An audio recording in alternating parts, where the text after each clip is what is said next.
Hola amigos, es un placer estar de nuevo aquí con todos vosotros y también es un placer presentaros al invitado que tenemos hoy. Se trata de Vicente Merlo. Él es doctor en filosofía, un gran indólogo, gran conocedor de las tradiciones del yoga, del budismo, del hinduismo y en general de la espiritualidad de la India. Y también especialmente de la obra, gran conocedor de la obra de Sri Aurobindo, de quien seguramente hablaremos también. Vicente Merlo ha publicado una gran cantidad de libros. Voy a mencionar algunos de ellos, por citar algunos. Las enseñanzas de Sri Aurobindo, La fascinación de Oriente, La llamada de la nueva era, Meditar en el hinduismo y el budismo, Sabiduría y gratitud, Espiritualidad transreligiosa, Sabiduría oriental y pensamiento integral. Y recientemente, muy recientemente, algo de lo que también probablemente hablaremos, Meditar es descansar en el ser, meditación esencial y meditación integral. Muy buenas, Vicente. ¿Cómo Muy estás? buenas, Fernando. Oye, es un placer tenerte aquí de verdad y te doy de antemano las gracias por estar compartiendo este tiempo, este ratito que hablemos sobre estos temas tan interesantes. Quizá por empezar por algún lado, porque son muchos temas, muchas cosas interesantes, ¿no? Yo sé que tú has vivido en la India y también en relación a uno de tus libros, que este que se titula La fascinación de Oriente, ¿no? ¿Por qué, yo te preguntaría, por qué nos resulta tan fascinante, ¿no?, la India? Quizá se me ocurre tal vez por el tema de la espiritualidad. ¿Qué ocurre? Que realmente nos sentimos un poco carentes de espiritualidad en Occidente y miramos a Oriente. Bueno, empezamos por uno de los libros que tiene ya bastantes años, quizás cuando todavía yo mismo estaba fascinado por Oriente, aunque creo que eso recoge también un fenómeno colectivo. Y yo creo que, como decías, efectivamente se debe a la idea, si no la realidad, de que allí hay una espiritualidad viva, más viva que aquí, no solo teórica, sino con unas personas que encarnan esa realización interior, esa realización espiritual, la figura del gurú o del lama en el budismo tibetano, y a nivel teórico, quizá la idea del karma que tanto se ha introducido y de la reencarnación, de alguna manera constituían hipótesis atractivas para los que estamos aquí un poco encerrados en una concepción muy limitada de la realidad. Interesante, sí, la verdad es que, claro, cuando hablamos de espiritualidad,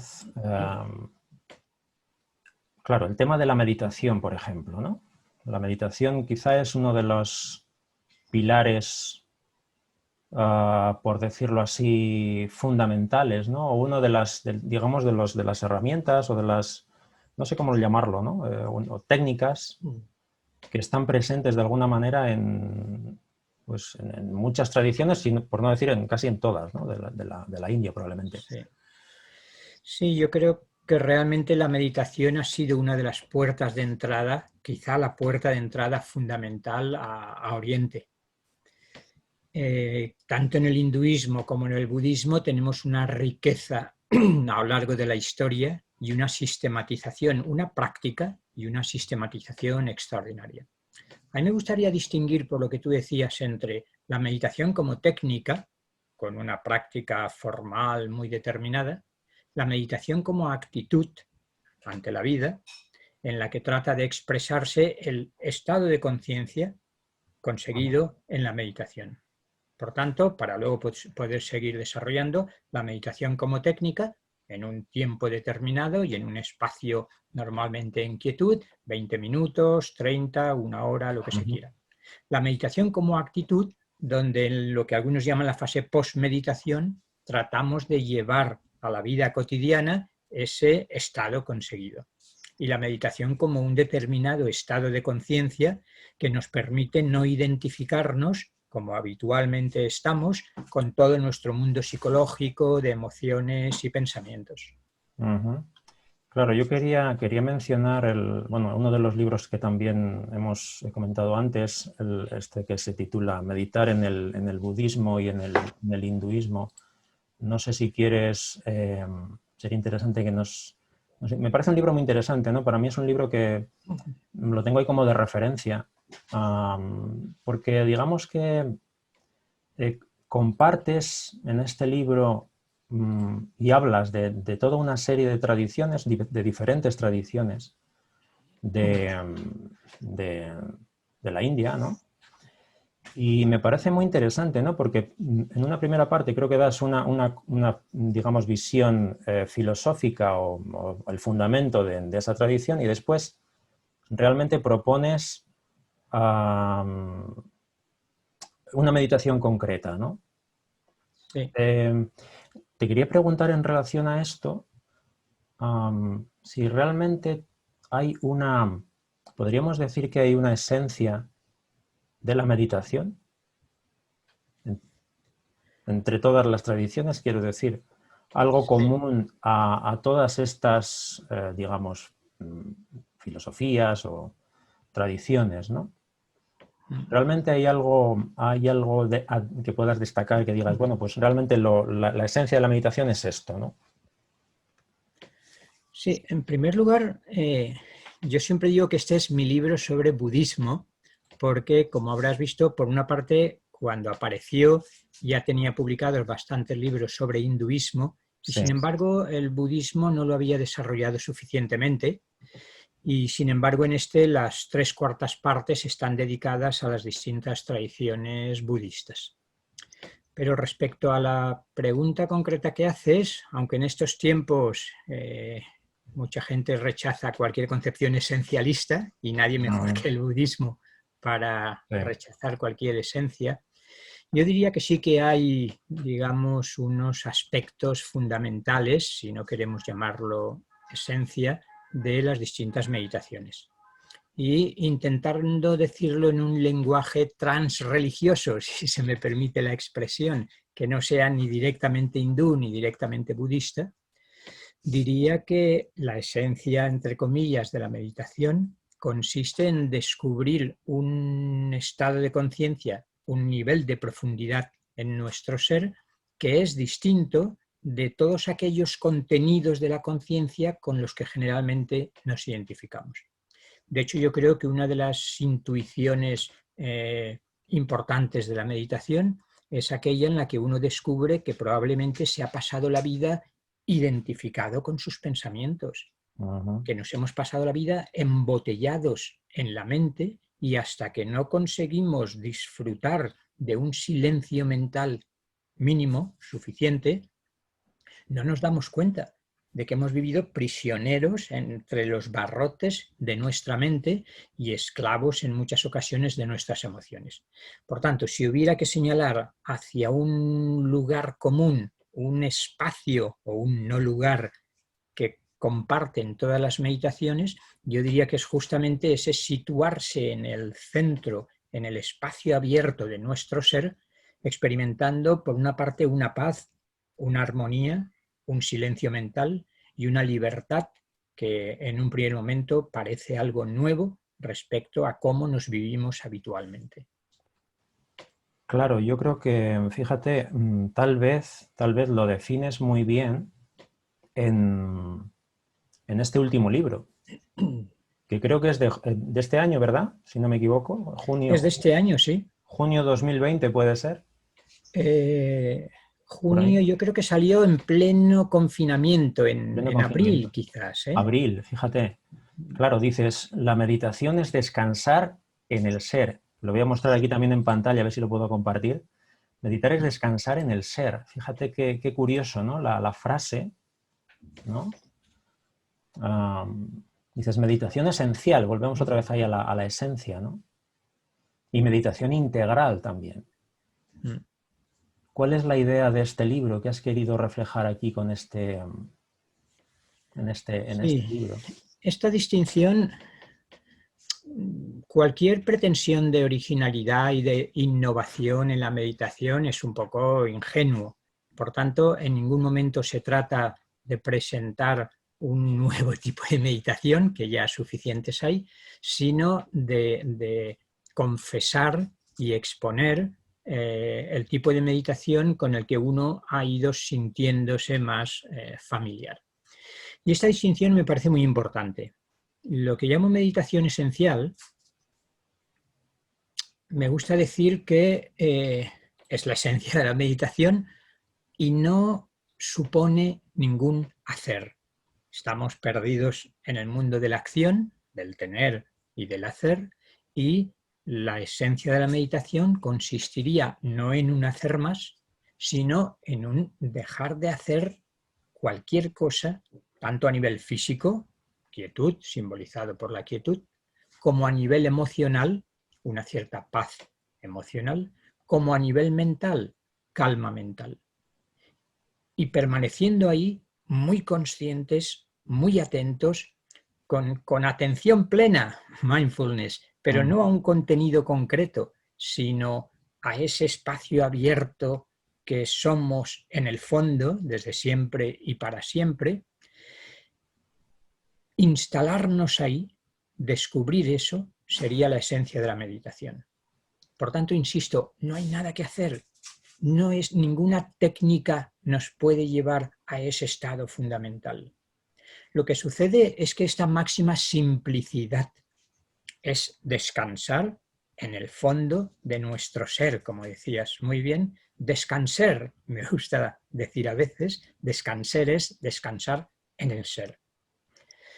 Pero como la experiencia nos ha mostrado a todos que instalarse en ese lugar no es algo fácil, es por lo que propongo, digamos, una meditación que llamo integral, que es así como la meditación esencial es la máxima simplicidad, porque se instala en la sencillez máxima de nuestro ser, la meditación integral trata de recoger toda la complejidad de nuestra personalidad.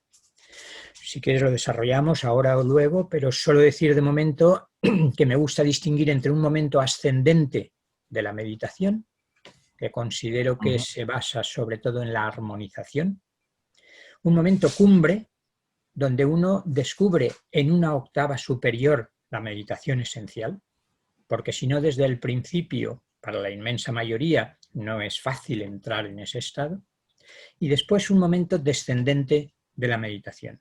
En algún momento, si lo crees oportuno, entramos en esos tres periodos, en esas tres fases de lo que considero una meditación integral. Sí, intuyo que la denominación integral quizá tiene que ver también con la visión de Aurobindo, ¿no? Es posible que podamos, que pueda Sin duda, conectar con esa visión. Yo diría que tiene que ver muy especialmente con Sri Aurobindo, porque siempre he reconocido que constituye una de mis influencias fundamentales y, por tanto, aunque Sri Aurobindo no planteó ningún tipo de meditación muy concreto, mejor dicho, lo poco que habló de la meditación, cosa que a algunos extrañará, prácticamente se puede resumir en decir, hay dos maneras fundamentales de meditar. O situarnos en el fondo del corazón, en Anahata, en el centro, en el chakra Anahata, si se quiere, o situarnos encima de la cabeza, como una apertura hacia esos campos de conciencia, energías superiores que permanecerían supraconscientes hasta que conseguimos integrarlos en nuestra conciencia.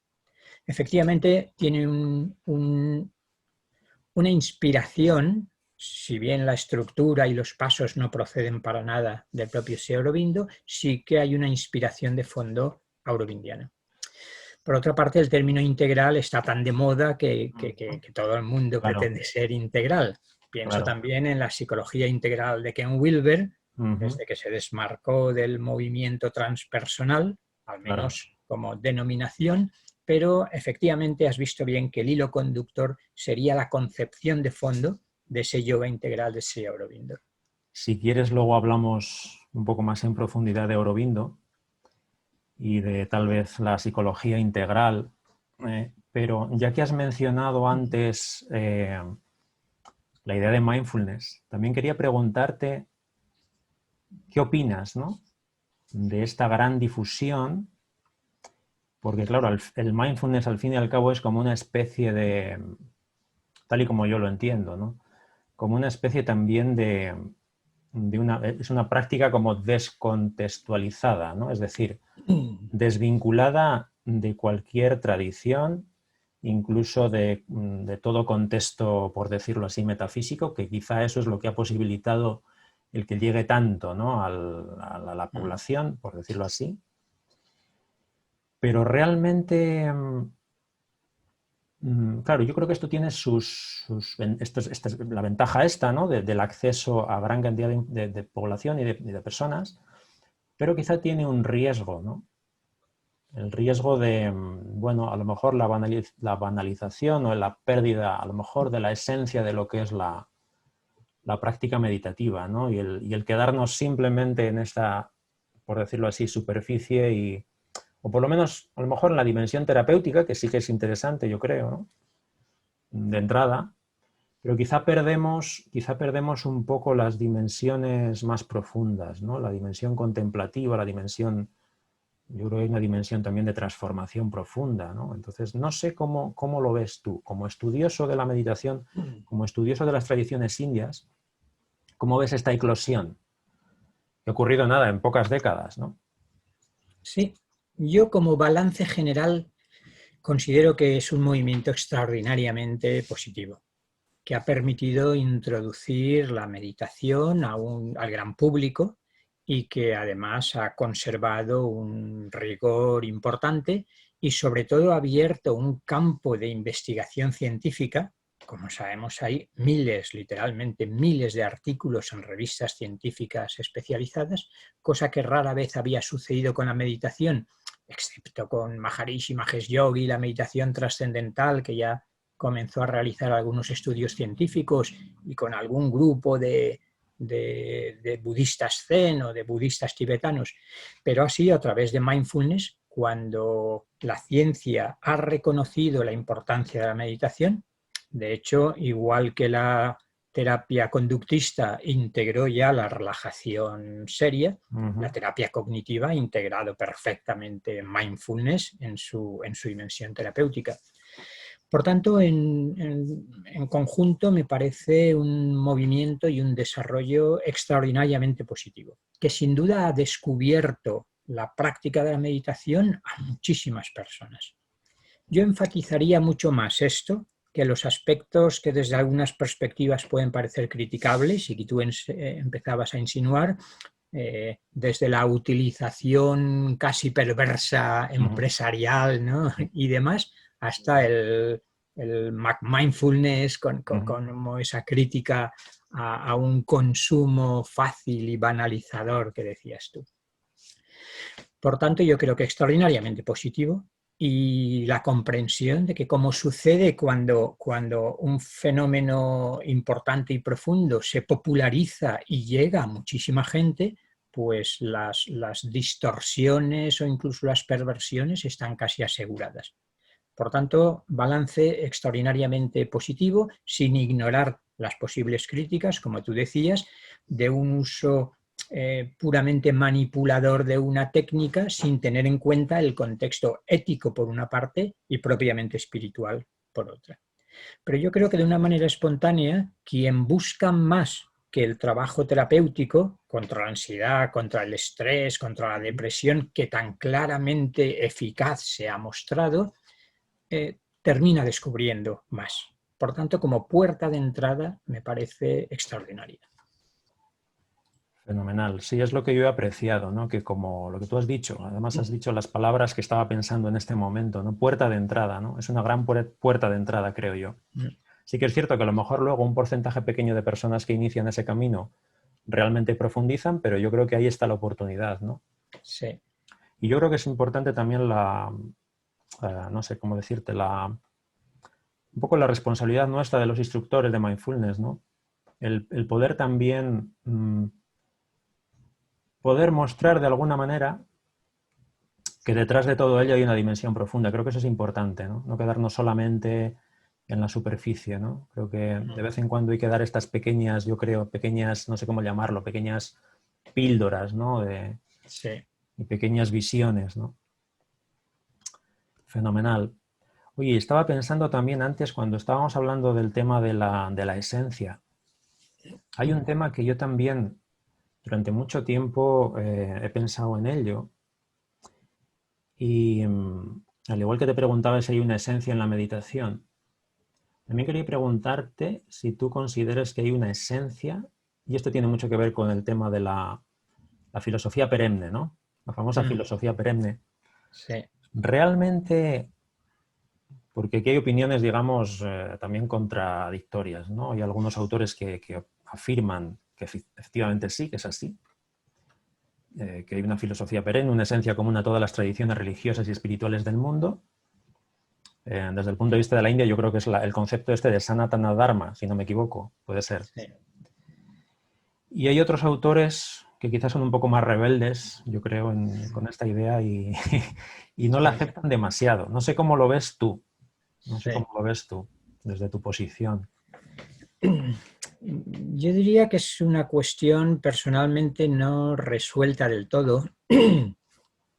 Yo confesaría mi participación en el paradigma perennialista durante mucho tiempo, en el sentido que tú decías, de que existe una sabiduría, o más bien yo distinguiría entre sabiduría perenne y filosofía perenne.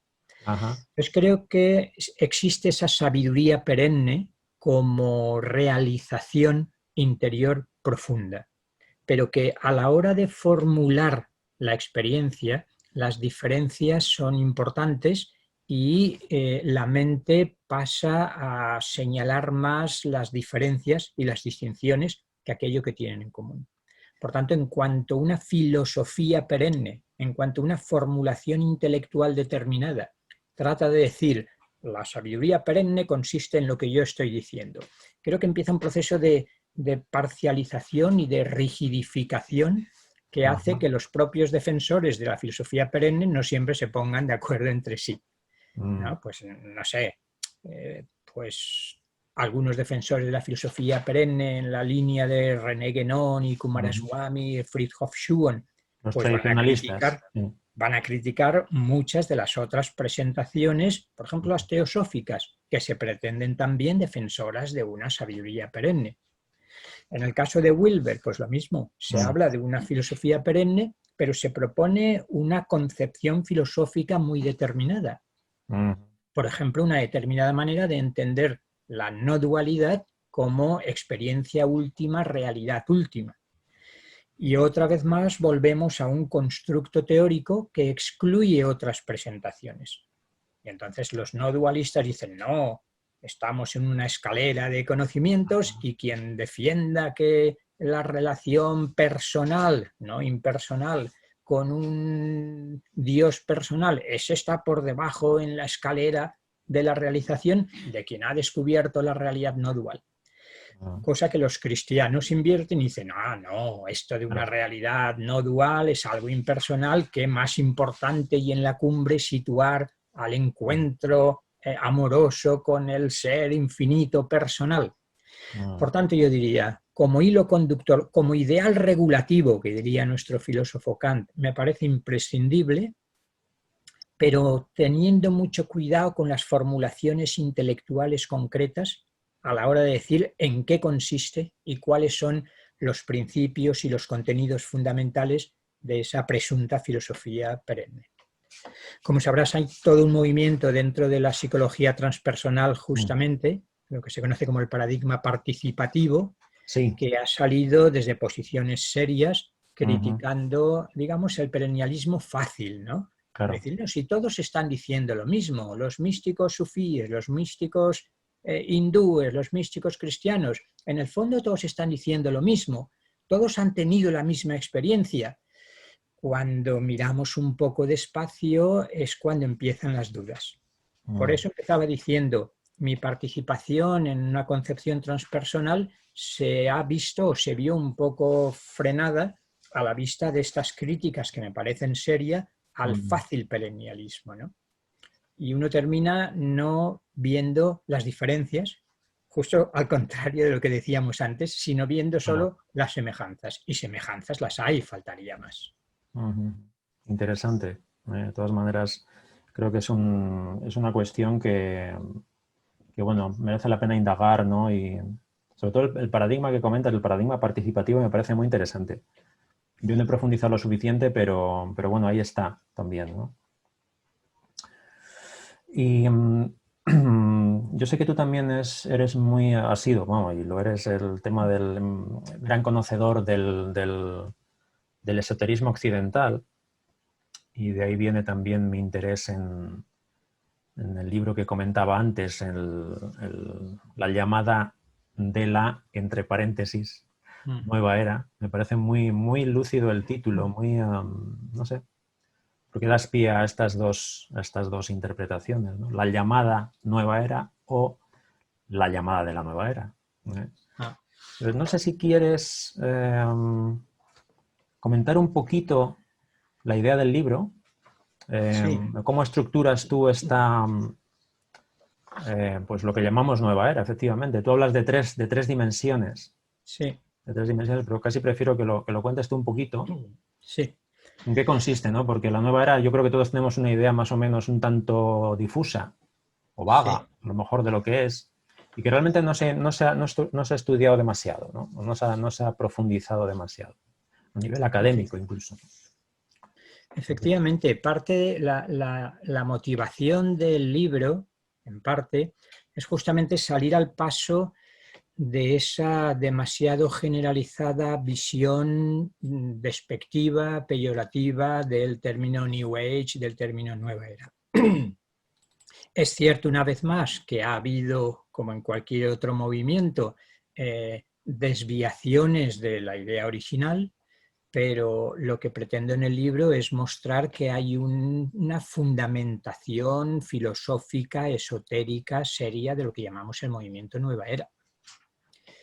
Por eso distinguí tres dimensiones. Bueno, por una parte, como tú señalabas el título, la llamada Nueva Era pretende analizar lo más objetivamente posible en qué consiste el fenómeno Nueva Era, cosa que no se suele hacer. Y el paréntesis, la llamada de la nueva era, es un poco, una vez más, otra confesión de mi identificación, al menos durante una temporada, con eso que se venía llamando movimiento o filosofía nueva era. Y a la hora de plantearlo se me ocurrió mostrar esas tres dimensiones que tú decías. A mí me gusta distinguir o presentar la nueva era como una síntesis de tres dimensiones. Lo que llamo la dimensión oriental. No hay duda de que el movimiento Nueva Era ha bebido mucho de Oriente, especialmente de hinduismo y budismo, aunque también algo de taoísmo, etc. Por otra parte, la dimensión psicoterapéutica.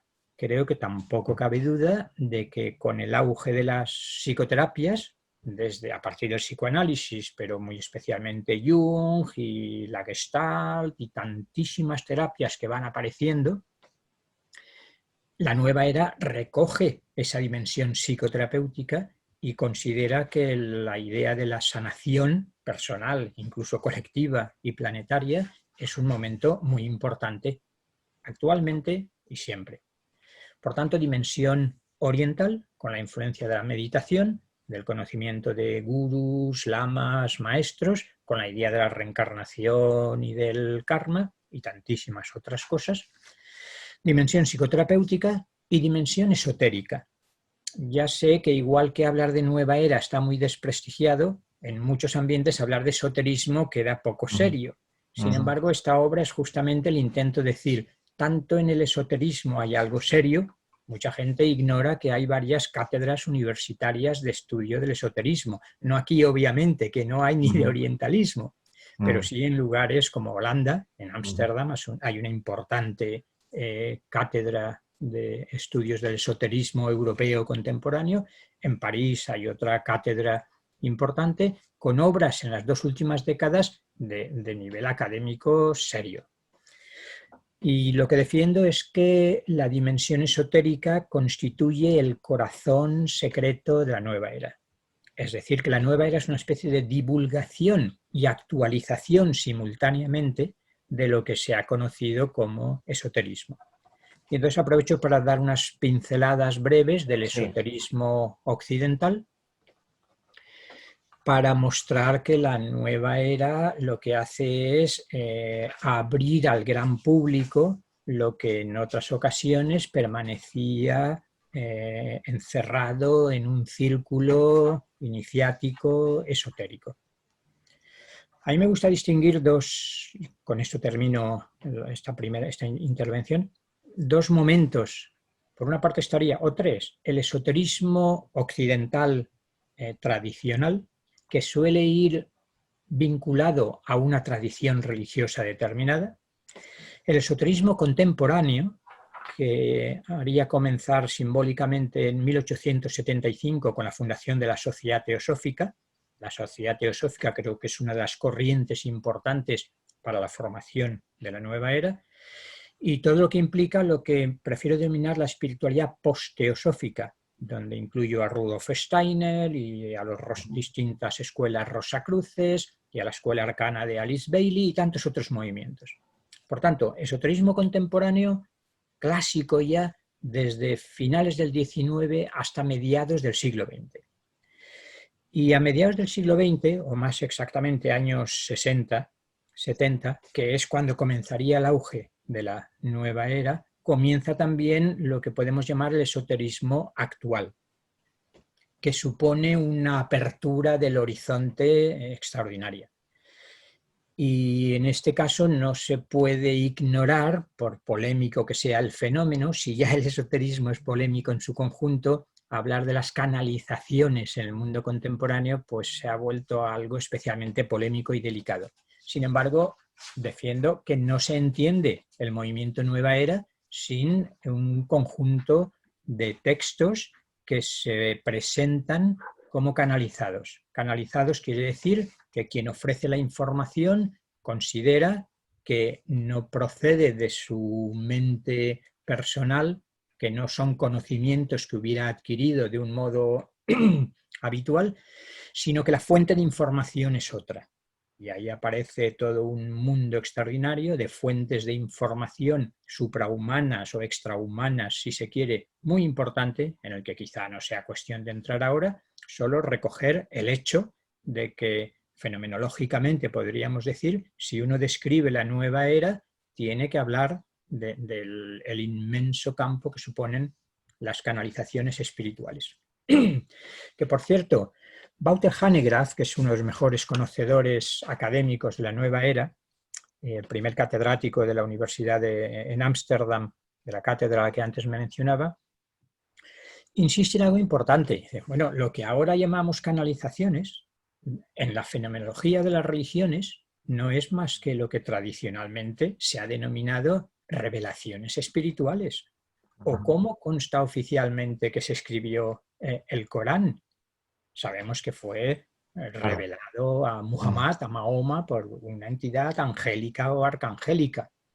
Y los profetas del Antiguo Testamento no tendrían algo que ver también con la recepción de una fuente suprahumana.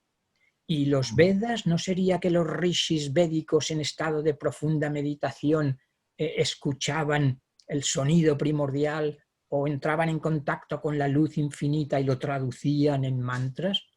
Es decir, si recorremos la historia de las religiones, lo que hoy se llama canalización, no sé si de manera afortunada, pues son las revelaciones y las inspiraciones religiosas, espirituales de toda la historia.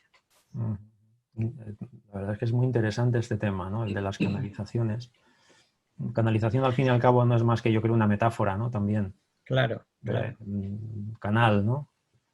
Claro, insisto, y creo que no es momento de entrar, pero es de una complejidad importante, porque si no, como normalmente somos muy simplificadores, están o los devotos de cualquier tipo de canalización, y parece que porque se emplee el término canalización ya es la verdad suprema, Y en el otro extremo están aquellos que en cuanto oyen el término canalización se escandalizan y consideran ya que eso no puede existir y que es algo falso. Por tanto, el enorme campo que se abre exige una discriminación extraordinaria entre el nivel o la naturaleza de las distintas fuentes de donde procede esa información, y esto nos sitúa ante un paradigma muy determinado de un cosmos multidimensional, podríamos decir, y de la posibilidad de que esos informantes, esas fuentes de información, pertenezcan a niveles muy diferentes, con intenciones muy distintas, con motivaciones muy variadas. Fenomenal.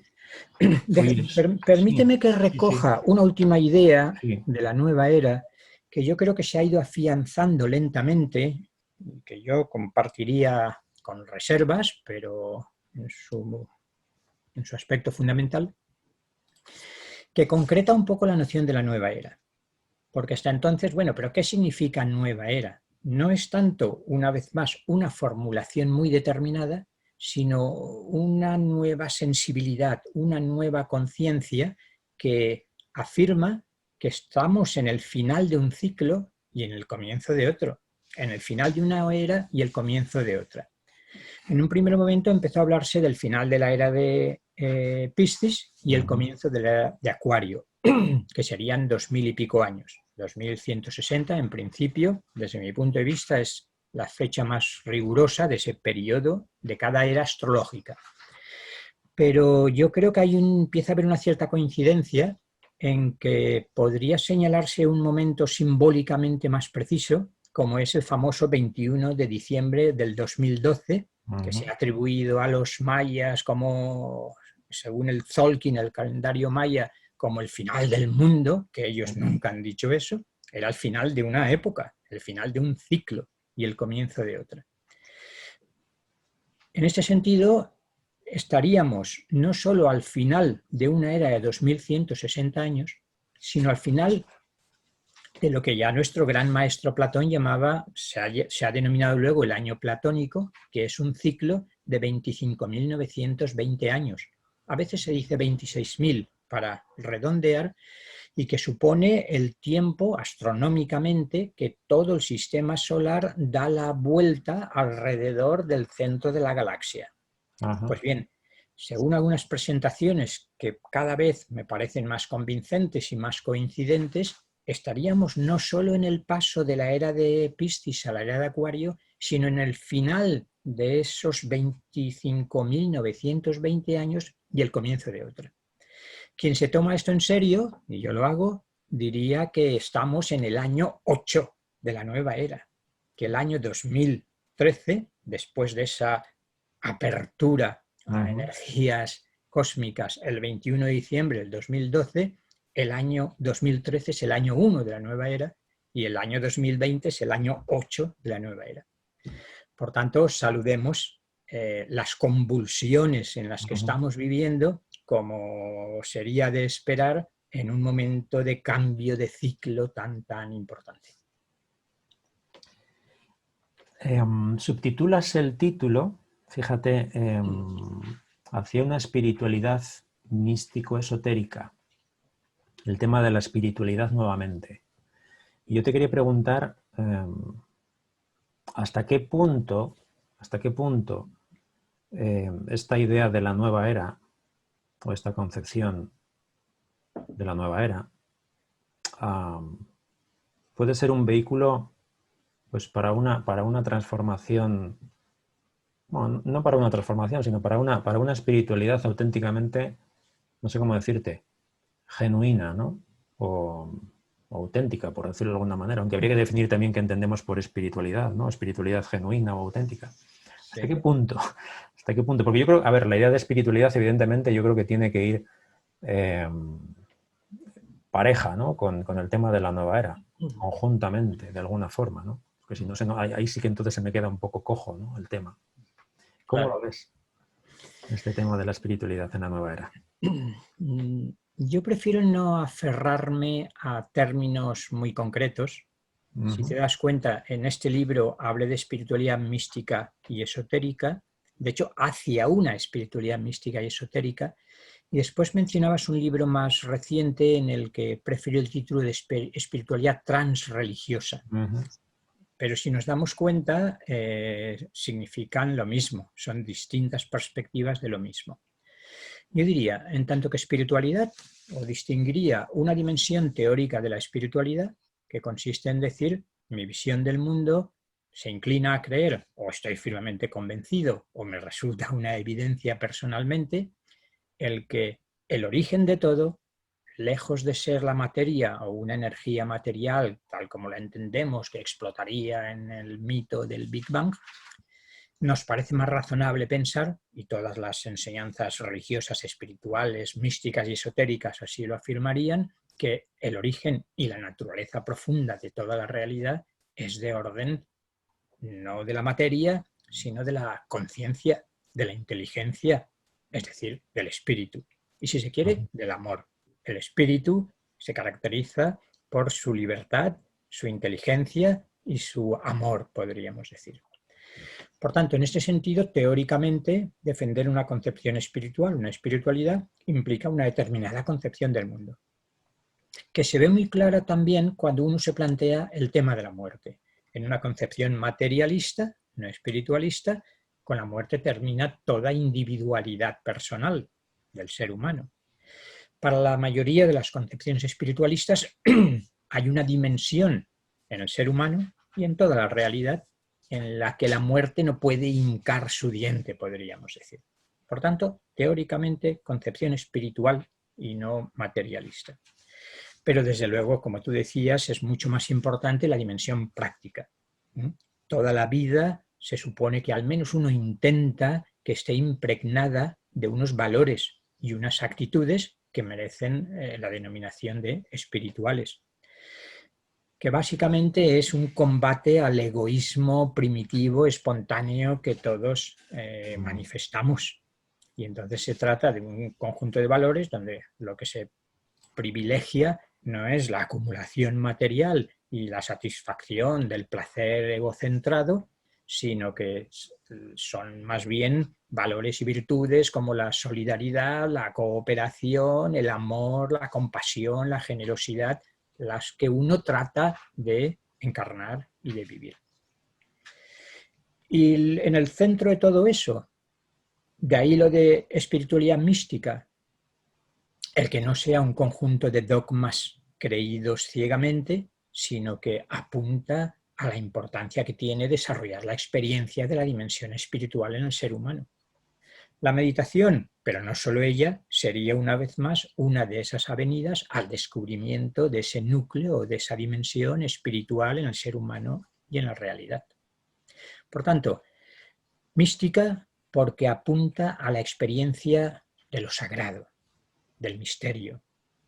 Esotérica porque no puede ignorar una serie de enseñanzas, de revelaciones y para algunos de experiencias, y entonces se convierte en un investigador esotérico que muestran la existencia de un conjunto de una serie de energías más sutiles y de planos de realidad más sutiles donde hay vida y más vida que en este plano puramente material. Y espiritualidad transreligiosa, dando el salto al otro título, porque yo creo que el espíritu de nuestro tiempo hace difícil la identificación estrecha, dogmática, con una religión histórica institucionalizada determinada, que se puede permanecer en ella perfectamente y obviamente con todo derecho y con todos mis respetos, pero es también una vez más una toma de postura personal diciendo no. Hemos conocido demasiados errores y demasiados horrores en la mayoría de las tradiciones religiosas como para identificarnos con sus instituciones jerárquicas, patriarcalistas, dogmáticas, etc. Por tanto, al mismo tiempo transreligiosa, porque no rechaza como un laicismo radical las religiones, sino que al contrario se entusiasma y quiere conocer y amar el núcleo místico esotérico de todas las tradiciones espirituales. Te estaba pensando, según estabas comentando esto del esoterismo y demás, que a veces pensamos que el esoterismo es una cosa occidental, pero realmente en Oriente tenemos tradiciones tremendamente esotéricas. El Hatha Yoga, sin ir más lejos, es algo tremendamente esotérico. El budismo tibetano es algo tremendamente esotérico. Entonces, quiero decir que es el esoterismo yo creo que lo tenemos en los dos lugares, ¿no? Tanto en Oriente como en Occidente. Así que, bueno, es muy interesante. Sin duda, las tradiciones tántricas, tanto del hinduismo como del budismo, serían el equivalente indio del esoterismo occidental. Y si nos damos cuenta, las tesis fundamentales que antes esbozaba solo, algunas de ellas aparecen allí. La existencia de una serie de planos o de dimensiones de la realidad, más allá de la física, la existencia de una serie de cuerpos sutiles con unos centros de energía. Esto, como tú dices, en el hinduismo nace en el Hatha Yoga, influenciado por el Tantra. Muchas veces se olvida de que el surgimiento del Hatha Yoga tiene lugar en un contexto tántrico y que es la idea de valorar el cuerpo físico como instrumento de realización y de expresión del espíritu frente a concepciones más huidizas del mundo, ¿no? Esas religiones de huida del mundo, donde el cuerpo es menospreciado o como parte de Maya o como algo demoníaco. No. El cuerpo es un instrumento de realización y un vehículo de expresión de esas dimensiones superiores. Por tanto, efectivamente, dimensión esotérica tanto en Oriente como en Occidente. Fenomenal. Oye, pues si te parece, podemos hablar un poquito de Aurobindo. Hombre, que conecta, siempre... yo creo mucho, de hecho, con esta dimensión esotérica también. Sí. Fíjate, yo Sí, de todos los sabios, gurús, indios, quizá Aurobindo fue el que más me llamó la atención, ¿no? Por lo, no sé, por lo diferente, ¿no? Por su idea de integración, tal vez, por la idea de lo integral. Pero prefiero que introduzcas tú si quieres Aurobindo. ¿Quién es Aurobindo? Porque probablemente hay mucha gente que no lo conoce. Quizá no es de los gurús más populares, ¿no? De los más conocidos.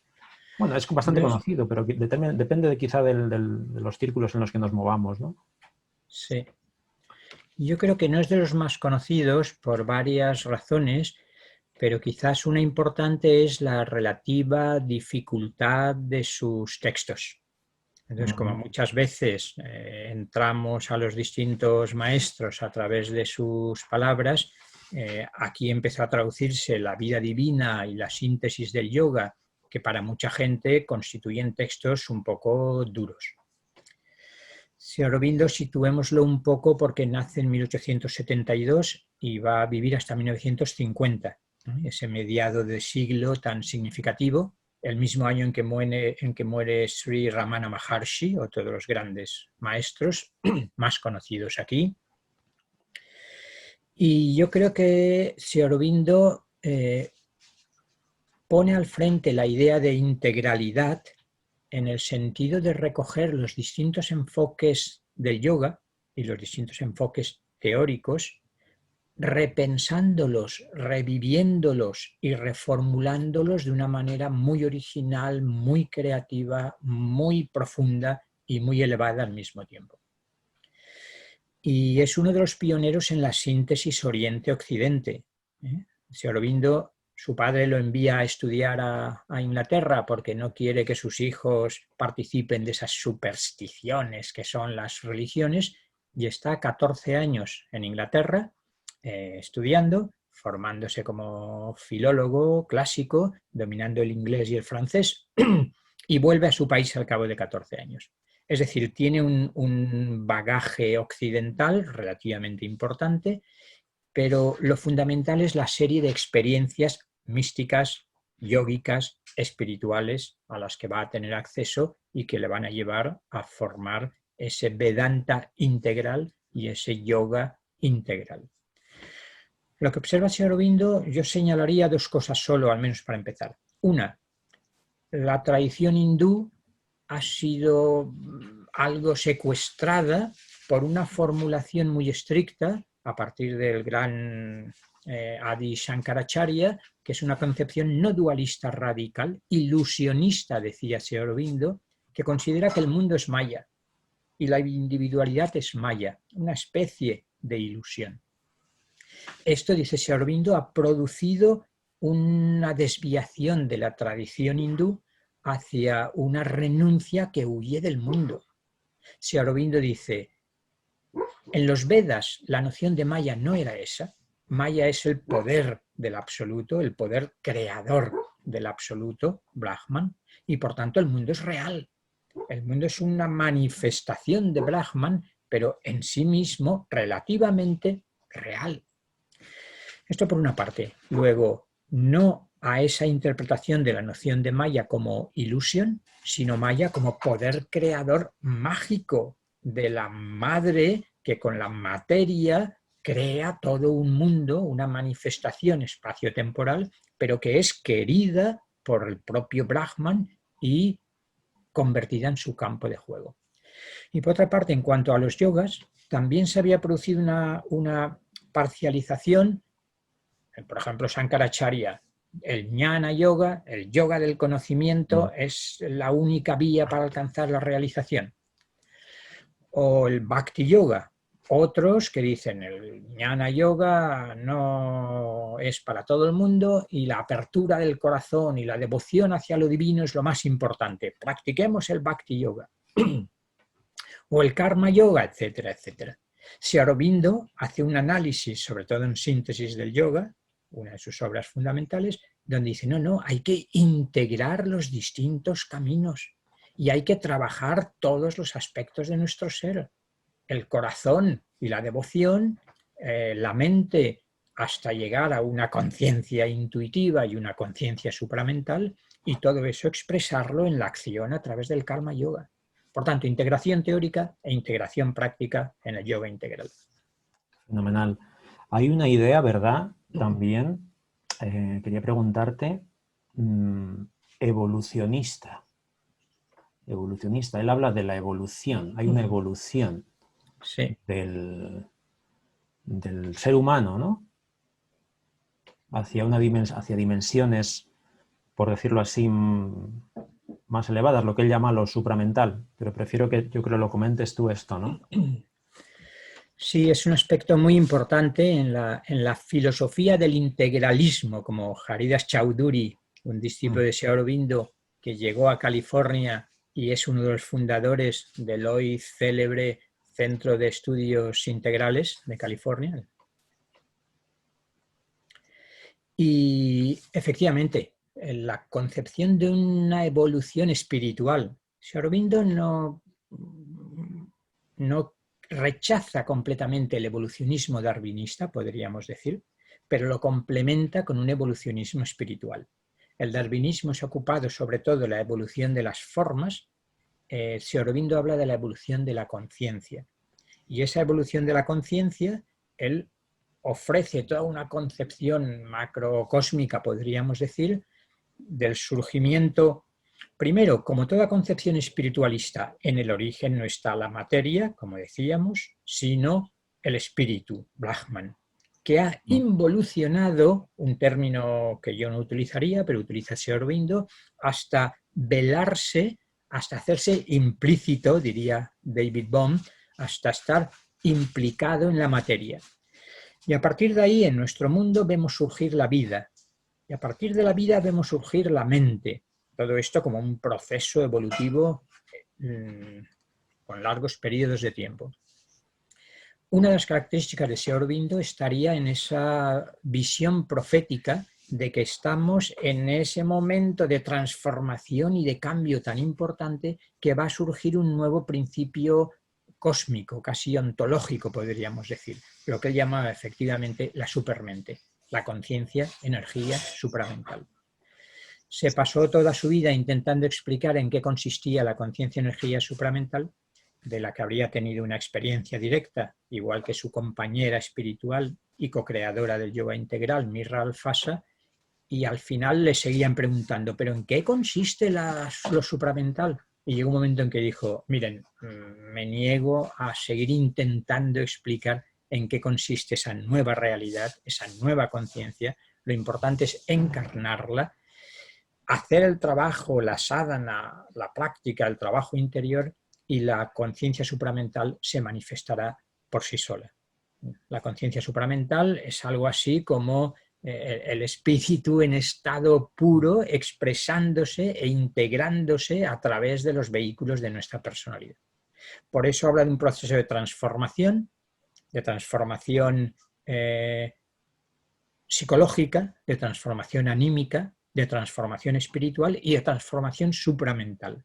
Para que esa nueva frecuencia vibratoria, podríamos quizás decir hoy, vaya impregnando y transformando nuestra mente, nuestras emociones y hasta nuestro cuerpo físico.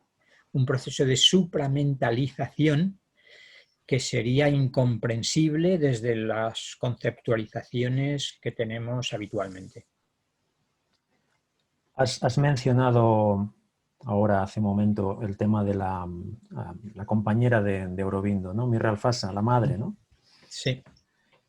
Y a mí esto también me llama mucho la atención en su trabajo y en su obra, ¿no? La preponderancia que tiene o la importancia que tiene, digamos, lo femenino, la Shakti, que diríamos, ¿no? En la tradición, ¿no?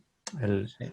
Y esta idea del dejar hacer, más que el hacer, dejar que esta transformación de alguna manera se vaya produciendo, ¿no? Y esto conecta, yo creo, también con la idea de que realmente no hay un método concreto, es lo que tú decías antes también, ¿no? No hay un método concreto, no hay una técnica concreta. Y también me gusta mucho la idea de que es un proceso que es toda la vida. La práctica es realmente toda la vida, todos los momentos de la vida, ¿no? Es así, ¿verdad, Vicente? Yo, desde luego, esta idea de lo femenino, esta idea de ese proceso, digamos, de dejar hacer, ¿no? Más que poner la intención en algo, como muchas tradiciones, pues se ve, ¿no? En muchas tradiciones quizá hay mucho más énfasis, mucho más hincapié en lo que es la práctica, la disciplina, la dureza, el rigor, ¿no? La constancia. Quizá aquí abre la puerta más a esta otra dimensión, ¿no? Del dejar hacer, por eso digo que tiene este aspecto femenino, ¿no? Todo este proceso. Efectivamente, un poco el lema de la síntesis del yoga que aparece en la primera página es toda la vida es yoga, que decías tú. Y hay otra afirmación de Sri Aurobindo en relación con el principio femenino, con la Shakti, que es muy relevante, aunque suele confundir por las asociaciones que hoy se producen con el Tantra. Pero Sri Aurobindo, analizando las distintas corrientes hindúes, dijo: mi método es vedántico, según el Vedanta, pero mi objetivo es tántrico. ¿Qué quería decir? No confundamos y creamos que Sri Aurobindo es un tántrico en el sentido en que hoy suele entenderse, pero sí que, igual que en el Tantra, no hay un desprestigio del mundo y del cuerpo, sino que hay una revalorización importante, no solo de mukti, se dice en Oriente, de la liberación, sino también de bhukti, del disfrute, del gozo en la vida cotidiana. Gozo entendido no aquí como en algunas versiones tántricas, muy centrado en el gozo sexual, sino el gozo como el ananda, que impregna toda nuestra realidad, y entonces en este mundo estamos también llamados a encarnar ese gozo. Y como se sabe, en el Tantra y en el yoga integral de Sri Aurobindo, el principio femenino, la Shakti, es muy importante.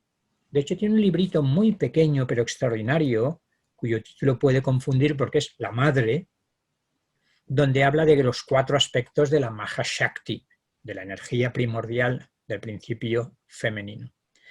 Y efectivamente, esa actitud pasiva que decías tú, en el buen sentido de la palabra, en algunas ocasiones el primer paso del yoga integral debería ser ese surrender, esa entrega absoluta en brazos de la Madre Divina, con todo el simbolismo que la Madre Divina tiene en el hinduismo.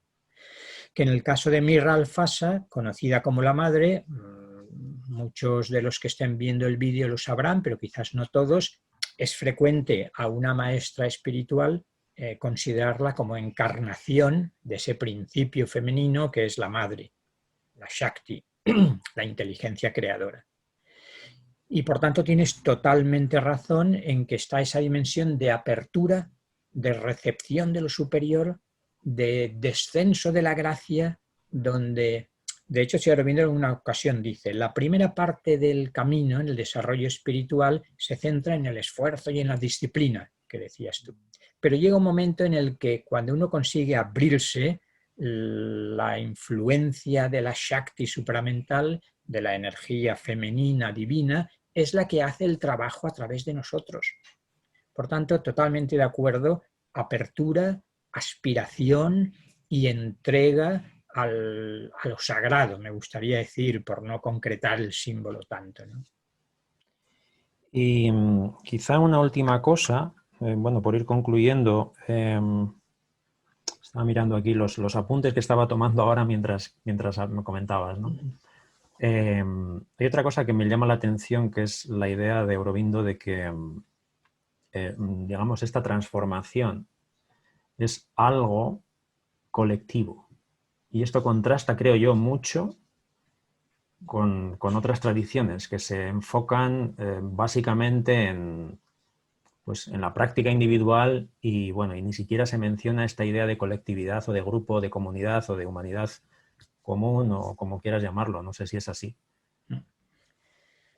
Muy buen final, me parece, lo que centraría en 2 puntos, recogiendo una respuesta de Sri Aurobindo cuando le preguntaron, pero bueno, ¿qué diferencia hay entre los yogas tradicionales y su yoga, el yoga integral? Él dice más, pero recojo estas 2. Una, el objetivo último no es la liberación de este mundo, de este cuerpo, del samsara, del ciclo de nacimientos y muertes, y por fin, ya me he liberado del cuerpo y de esta sociedad catastrófica. La liberación en el sentido tradicional técnico es el primer objetivo del yoga integral y sublime en sí mismo, pero no es nada más que un primer momento fundamental y necesario para el momento descendente de vivir esa libertad aquí. Dicho con una sola frase, el objetivo no es liberarse del cuerpo, sino liberarse en el cuerpo. No es liberarse del mundo, sino ser libre en el mundo. Primer objetivo. No es una condena al samsara, al ciclo de nacimientos y muertes, donde solo puede haber sufrimiento. Hasta ahora sí, pero la transformación pasa también por convertir el mundo en un lugar en el que no domine el sufrimiento, sino al contrario. Y en relación con esto, lo segundo que tú decías es importantísimo. Segunda diferencia con los yogas tradicionales. El objetivo tampoco es solo, ni es el objetivo último, mi liberación individual, pero qué error individualista, incluso en los espiritualistas, es este, que parece que solo consiste en liberarme yo del sufrimiento y escaparme yo de este mundo. No, es una liberación colectiva y es una transformación colectiva. Por eso Sri Aurobindo en ningún momento se desentendió de la política. Primero, algunos no sabrán que se convirtió en uno de los líderes políticos radicales intentando expulsar a los británicos que habían colonizado y dominado la India. Pero luego, cuando se retira, después de pasar un año en prisión, acusado falsamente porque el virrey del Reino Unido en la India había declarado que el personaje más peligroso para los intereses del Imperio Británico en la India es Sri Aurobindo, después va a mantener no solo teóricamente su interés en los temas sociales y políticos, tiene 2 obras de envergadura de lo que podríamos llamar filosofía social y política, sino que estuvo trabajando con energías sutiles, cosa que apenas comprendemos la mayoría, con la energía supramental en los puntos calientes políticamente y conflictivos de todo el mundo. Por tanto, el objetivo último no es la liberación de este mundo, sino la liberación en este mundo. Y la liberación que se pretende no es solo individual, sino que es colectiva, planetaria. Vicente, pues oye, yo creo que ese es un gran cierre, efectivamente. Y fíjate, has mencionado el tema del trabajo sutil con los lugares. Tal vez sería interesante hablar de lo que es Auroville, lugar donde vivió Aurobindo, y bueno, hablar de lo que es ahora, ¿no? Pero Sí, quizá lo podemos dejar ahí, ¿no? sí. Y para una futura ocasión, porque el tema de los lugares, el locus, yo creo que también es algo muy interesante, ¿no? Las energías, diferentes energías que, digamos, viven en estos lugares o alimentan los determinados lugares, ¿no? Especiales. Pero bueno, yo creo que te emplazo para una futura ocasión y te agradezco muchísimo que hayas estado compartiendo este rato, esta charla. Y nada, encantado de que hayas estado aquí y hasta una próxima ocasión. Ha sido un placer también. Muchas gracias, Fernando, y seguimos conversando cuando quieras. Seguimos conversando, eso es, perfecto. Saludos a Que vaya muy todos. bien. Chao. Hasta luego. Hasta luego.